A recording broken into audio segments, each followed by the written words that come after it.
and his niece is like, hold up. They took us from Nigeria, put us in Uromaine, because God Garifunas believe Uromaine is home. And then we ran that ship aground because we weren't having the British tell us what to do and what to say. But he still does not believe that. So when you extrapolate that into the idea of black being bad, I find that a lot of the older generations, which has really screwed many of us younger generations up, they say, oh, you're not black, because to them, as your film is saying, for a lot of older generations, to be called black is like, you're not.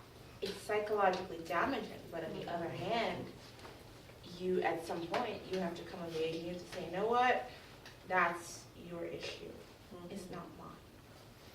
I think you bring up a really good point.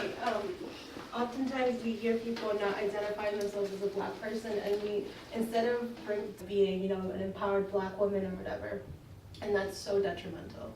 And we need to understand that people don't identify as black for very solid reasons.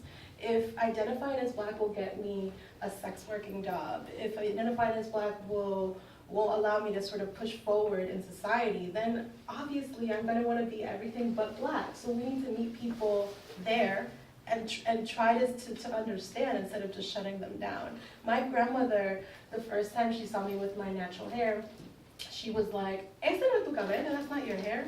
You look like a girl from Africa." And I'm like, "Grandma, because I do have African in me." And she goes, "No, you don't." And she was just freaking out. And she's like, "I don't want you in my house with that hair." Wow.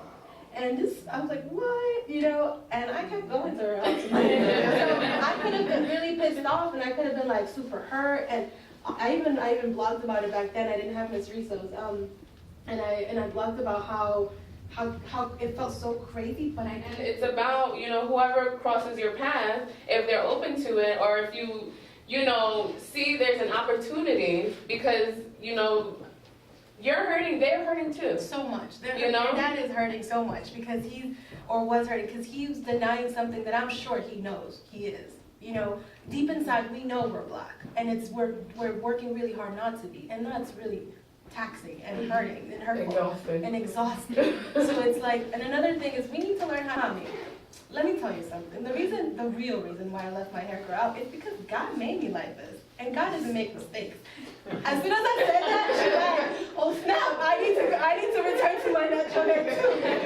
It got her, and it was a done deal. My mom is like, you know, it's super funny.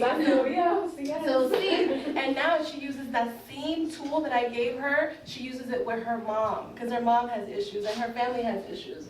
And then, you know, my aunts, they all had issues with me and then her, whatever. And next thing you know, I get interviewed by Telemundo. Everyone sees it on Al Rojo Vivo, and now it's totally okay.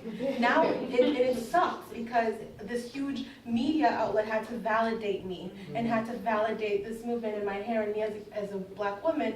But it's a means to an end. It worked. It's a tool that you are able to access.